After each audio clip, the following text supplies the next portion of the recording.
Batch, thanks so much for joining us. I think it's the first that you come on Inside Politics and we're deeply honoured.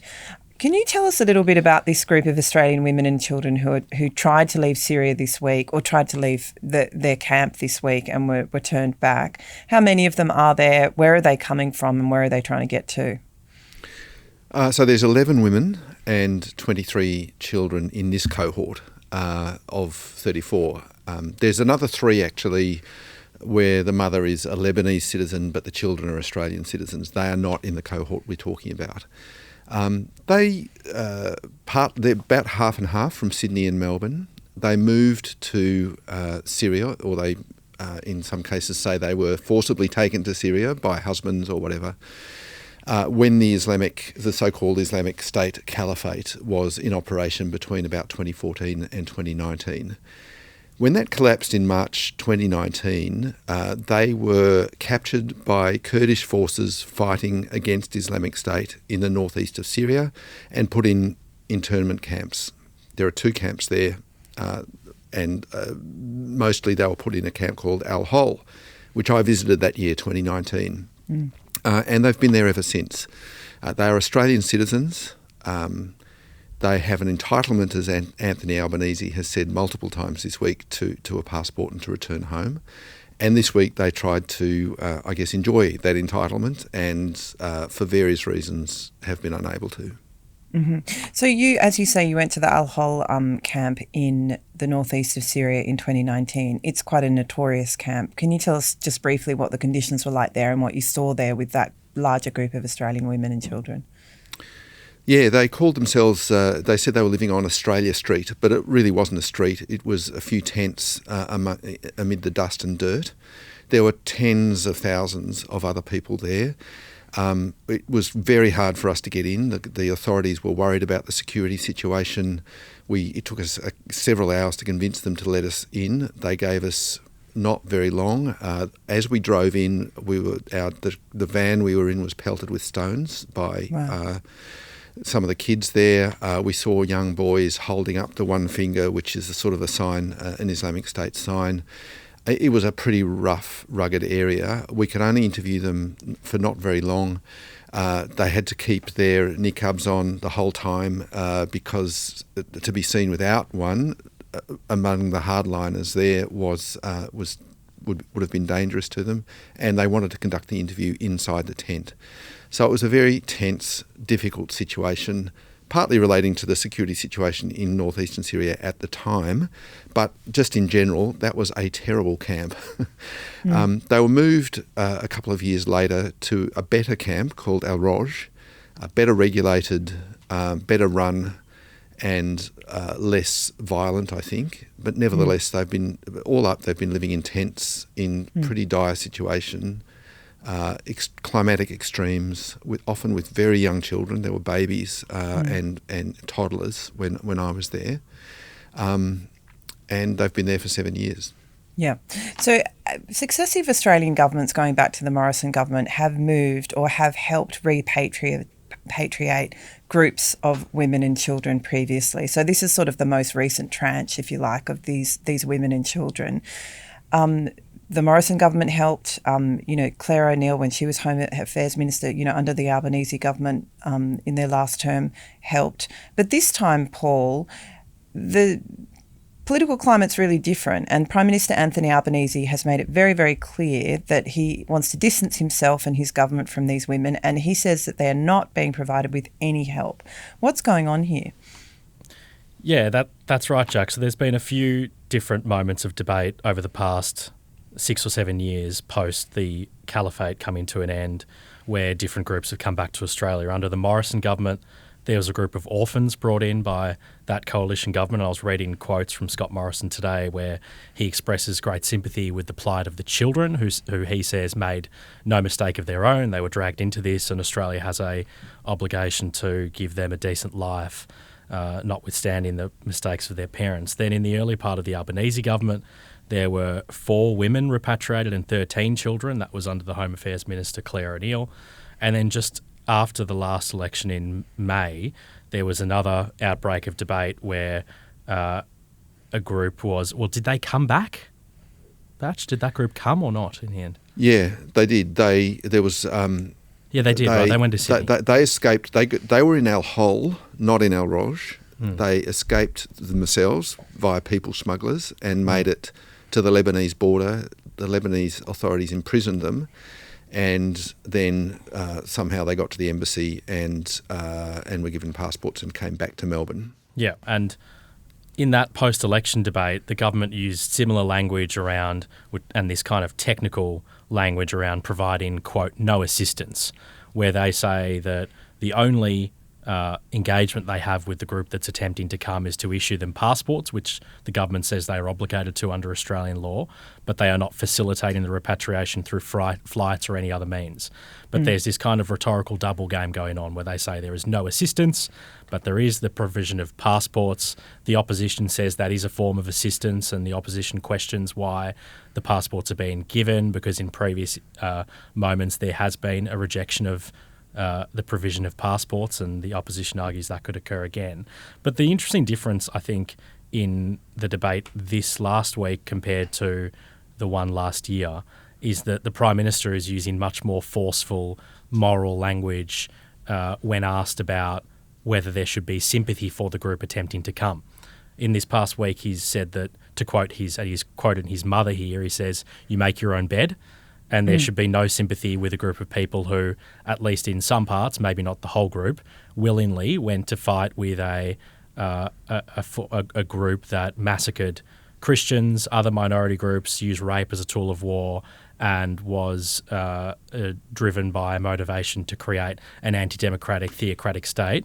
And the underpinning argument from the Prime Minister there being that these people do not share Australian values and have no place in Australia. So that's the intriguing difference this time around. And obviously the context, whether or not this is the driving force, but the obvious intervening event is the Bondi massacre, which has created a long and at times toxic debate about Muslim immigration in Australia. Batch, what's your take on what's going on there? Because, I mean, is it tricky word games from the government? Does the provision of passports amount to assistance? Has any other assistance, consular or otherwise, been given to these women? Presumably they need money to get out. Presumably they couldn't apply for passports from within this horrific camp they're staying in. What's really going on? There's a bit of a mystery around this, but I think we can say a few things. Paul's right. The government's rhetoric has hardened over the past year. The message is the same. If they can make it back themselves, our hands are tied. We are forced to do this. It's not our fault, essentially. But the rhetoric has hardened, and I think that is probably a post-Bondi thing. But at the same time, these people have been asking for passports for a long time. A lot of the information that the passports are based on, the photographs and whatever else, the other stuff that they need, was collected by the government in 2022, as I understand it. So since then, there's been various attempts by the family members to get passports issued, and they have not been. And suddenly now they have been. And I can't get to the bottom of why. Penny Wong's not answering questions about it, and the Department of Foreign Affairs won't talk about individuals. So that's one sort of aspect of the mystery.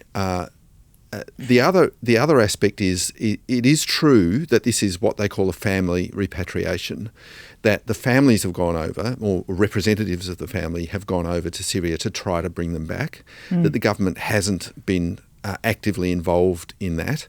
But the provision of passports and the kind of fitting under the rubric that we have to do this because it's what the rules say, is the government's position. It's interesting to me that today, I think, or last night, Tony Burke's position on that actually kind of also sort of firmed up. He basically said, we're obliged, we have to do this, we can't not do it, etc. Whereas for the past 2 years at least, they have been not doing it.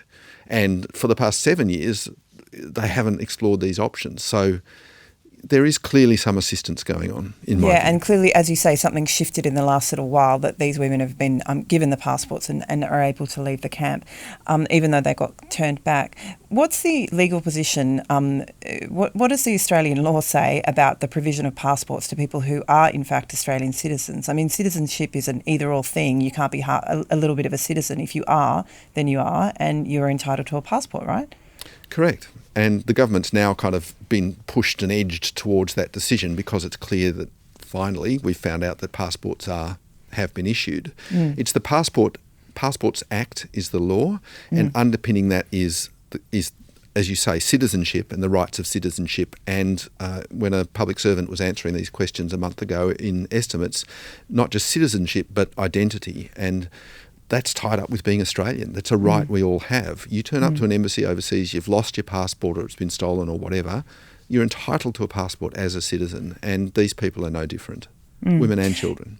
Yeah, that's right. Well, and as we were talking about earlier, the children are entitled to Australian citizenship, even though not born in Australia, some of them, because they were born to Australian citizens overseas. Talk to me about, there's one woman we've now learned who is subject to what is called a temporary exclusion order, which prevents her from returning home to Australia for the next 2 years, whether or not she has a passport. So even if she can get out of Syria and out of this horrible camp, she won't be able to come home. What are the grounds for those orders, and why is it that one woman has been selected out of this cohort that are all a bit sort of suspect, if you like, to be prevented from coming home, but the others are free to do so? We're all sort of people who are interested in this kind of speculating about that at the moment. It's a national security law. It was introduced under the Morrison government. The Labor had some real objections to it, including constitutional objections at the time, but ended up backing it.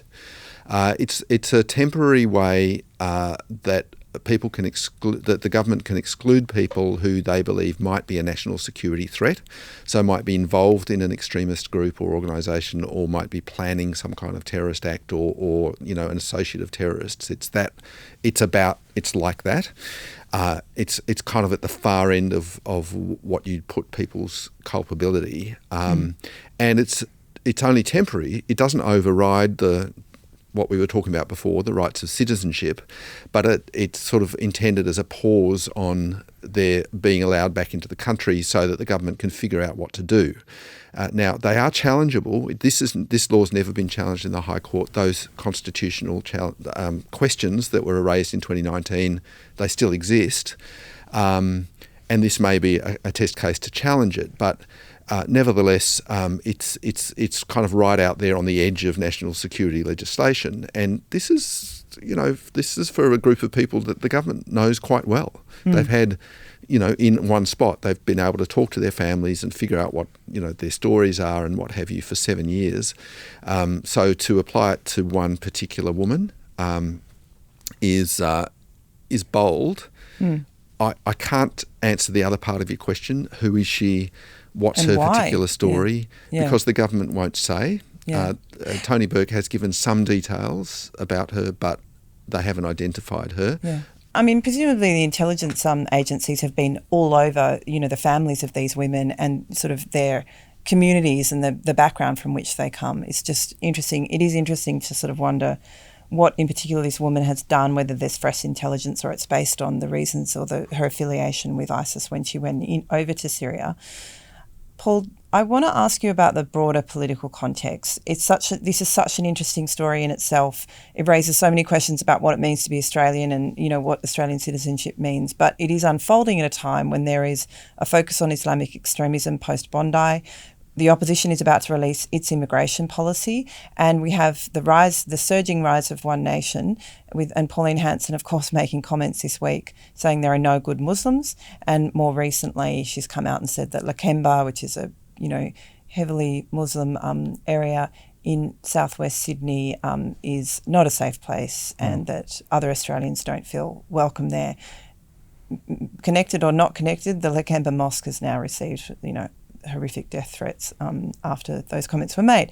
To start with, what have coalition members said about Pauline Hanson's Islamophobic comments? Yeah, I do wonder if this week and the reaction to Hanson's comments on there being no good Muslims, which She slightly backtracked a couple of days later under a lot of pressure, and Barnaby Joyce has not backed her in, her newest recruit. Matt Canavan, a Nationals far-right senator, has really slammed Hanson and said this is proof she can't lead a major party. I do wonder if this week will be looked back at, and perhaps this prediction will not come true at all, but I do wonder if this will be seen as one of the first weeks where scrutiny was really turned on One Nation after a period of months in which they've been not really closely scrutinised. There's been a halo on them, and they've got a lot of positive media attention, and their polling has been surging off the back of immigration concern, even pre-Bondi, but particularly post-Bondi. And I wonder if the commentary will shift after this week to be slightly more critical, to diminish this idea that Hanson has changed, that she's a more moderate person now, that she's more in touch with the mainstream. So we'll wait and see.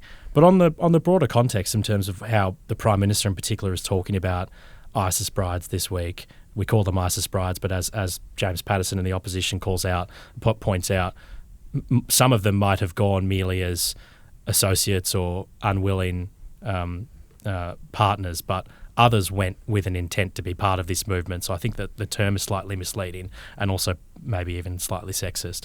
But in terms of the context of what the Prime Minister is saying this week, I think there's a link to be drawn between how the Prime Minister is talking about ISIS families, how Chris Minns, the New South Wales Premier, has dealt with pro-Palestinian protests, and how Peter Malinauskas, another right faction Labor leader, dealt with the Adelaide Writers' Festival issue. And in all of those cases, there was a debate around rule of law and esoteric rights around freedom of speech, freedom of association, and constitutional rights for these ISIS families, and the kind of majority instinct to say, from a mainstream Labor leader, to say, no, we don't quite want to emphasise those rights or conventions. We want to reflect the view of the majority, which is that these views or rights or the viewpoint of the advocates who back these kind of more radical positions or protest movements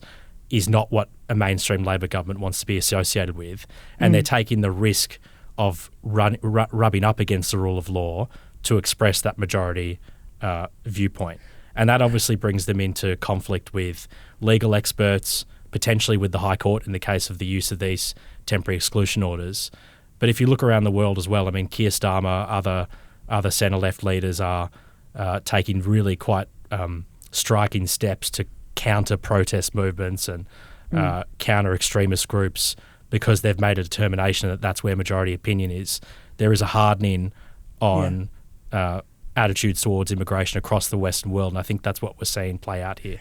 Yeah.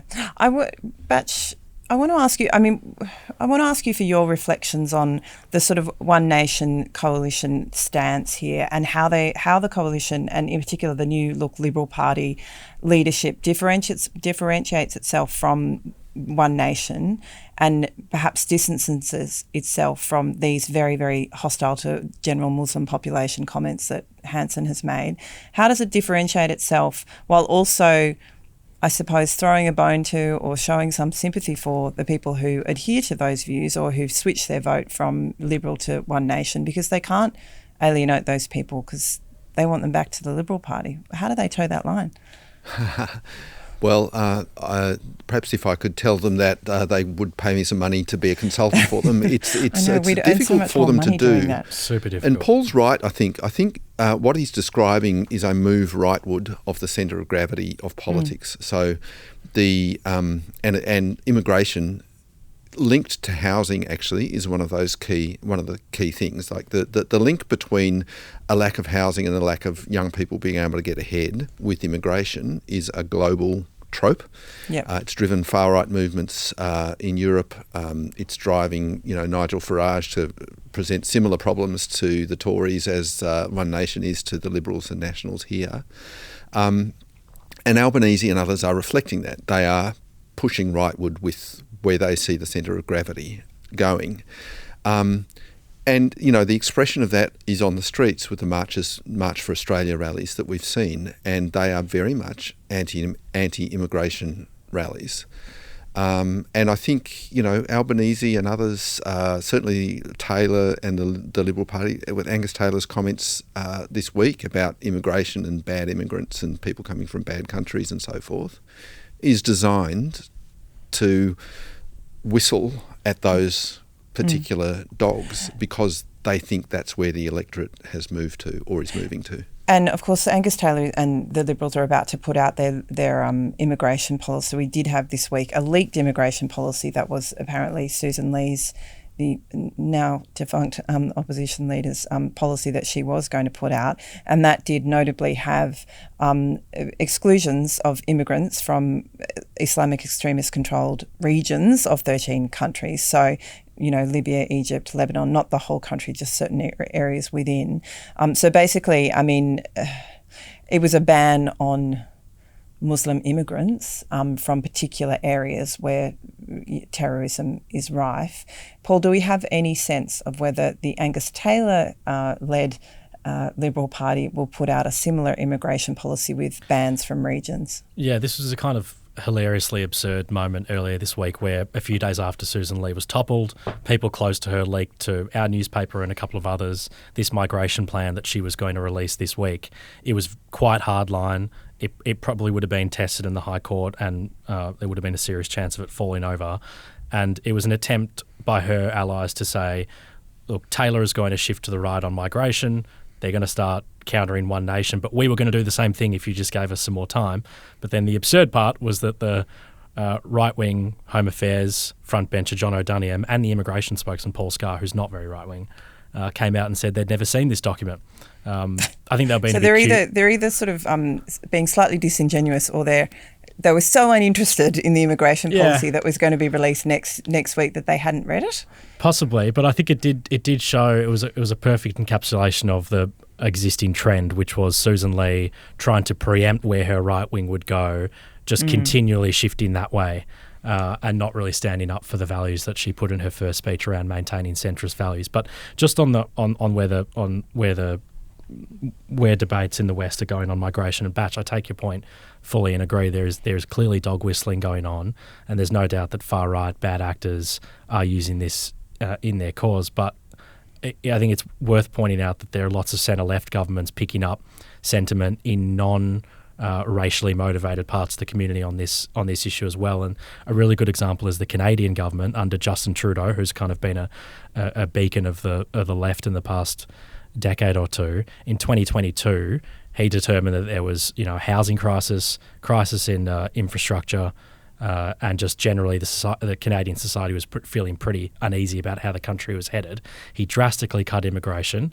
In the last 2 quarters of last year, under Mark Carney, who's kept the same policies in place, they actually had negative population growth in Canada. House prices have gone down by 22%, and the centre-left government there, the Liberal Party they're called, talks about getting back in control of the borders. Keir Starmer is in the same vein. Albanese's using similar language now. So I do wonder if it's a kind of revolutionary moment in Western politics where some of these talking points are no longer far-right talking points. They're becoming much more mainstream and potentially with the support of the electorate. I guess where I'm interested in the sort of, I agree that it's become almost like a bipartisan position, and with very sort of sensible logic behind it. I mean, if you believe in sovereignty, you believe in sovereignty, and you believe that we should be able to control our borders. But I just wonder, I'm sort of more interested, I suppose, in where that rhetoric, that anti-immigrant or immigration rhetoric falls into more One Nation territory, which is actually we just don't want immigrants from certain countries, and we don't like certain sections of the population who are here. And that seems to me to be a real borderland between some sections of the coalition, right wing perhaps, and the One Nation support group. But just quickly, tell us about you talked before about the March for Australia marches, rallies in Melbourne. You've attended a couple of those. What did you see at those rallies? What kinds of people were there? What kind of behaviour was witnessed? At the first rally I went to last year, that was the one that was led by neo-Nazis. And when I say neo-Nazis, I'm not using a euphemism or an allegory. They are guys who wear HH Heil Hitler on their shirts, right? So these guys goose step and salute, Nazi salute. They led the rally. The rally moved literally to their drum beat. They had a drummer to move the rally around the city. Since then, they've kind of, under the hate speech laws, they've kind of disbanded. But in the rally I went to recently, that was held around Australia Day, they were still very much in evidence. The same personnel, they were just in mufti this time. They were harder to recognise. They were dispersed, but they were there. So, and the rally was a lot smaller this time, and despite it being Australia Day, and I think that perhaps the reporting around the Nazis had put some of the more mainstream people off. But yeah, it's very white, it's very outer suburban, and some of the rhetoric, despite some of the rhetoric is incredibly hardline. I heard numerous racial slurs, aggressive, nasty stuff. You sent me a video of that you'd taken at the rally. Can you just describe for listeners what was on that video? I was really shocked by it. Yeah, there are a couple of kids, as police might say, of African appearance, who were sort of walking around with a microphone and a camera, doing some kind of social media thing and trying to interview March for Australia participants. And a bunch of the marchers had gathered around them, yelling aggressively, "Send them back," chanting, "Send them back." And then using a variety of racial slurs, which we can't really use, but one of them multiple times was the N-word. It was quite distressing. We put it up on, we tried to bleep it and put it up online to show people what was going on, but the whole thing was a bleep basically, so we took it back down again. It's disturbing vision, and I hate to say it, but One Nation was addressing that rally, as was a couple of kind of Nazi-affiliated people. So, I think we all agree that the centre of political gravity has moved right on this issue, but the further right you move, the more you put people like you kind of privilege people like that who are right on the fringe, and I think we're at a slightly dangerous moment on this issue. Yeah. Certainly, that's right, happening openly on and apparently legally on the streets of Melbourne. That two boys of African appearance are being rounded upon, yelled at, racially vilified, and intimidated in a very, very hostile way. It's scary stuff, guys. We've run out of time, and Batch, you've been so interesting to talk to, and we'd love to have you back on as this story unfolds. So thank you, and thanks, Paul. Thanks so much, guys. Thanks, Batch. Thanks, guys. It's been great.